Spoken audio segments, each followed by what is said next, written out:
Okay. But getting recognised as a dubbing artist, நம்ம என்னதான் ஒரு ஆர்ட் பண்ணாலும் அதை 10 பேர் வந்து பார்த்து அதுக்கான ஒரு ரெகக்னேஷன் கொடுக்கும்போது தான் அந்த ஆர்டிஸ்ட் ஃபீல் ஸோ குட். அது மாதிரியான மூமெண்ட் எந்த மாதிரி நடந்திருக்கு? ஃபஸ்ட்டு நமக்கு வந்து பார்த்து உடனே நல்லா இருக்குன்னு சொல்கிறது டீம் தான் சொல்லுவாங்க. ஓகே.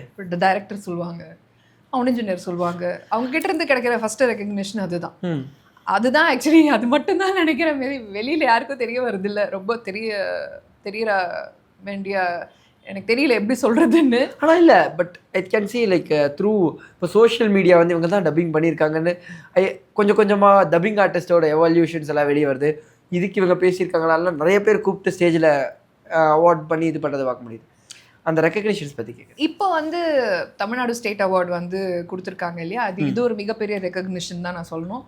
இதே மாதிரி நேஷ்னல் அவார்டு வரைக்கும் போகணும் வாய்ஸ் ஆர்டிஸ்ட்ஸ். பிகாஸ் அவங்களோட ஒர்க்கும் ரொம்பவே ஒரு கேரக்டரை லிஃப்ட் பண்ணுறதுல அவங்களோட ஒர்க்கும் அதில் ஜாஸ்தி இருக்குதுன்னு நான் நம்புகிறேன். ஸோ இன்னும் ஜாஸ்தி ரெக்கக்னிஷன் கிடைக்கணும் இப்போ இருக்கிறத விட அப்படின்னு தான் நான் சொல்லுவேன்.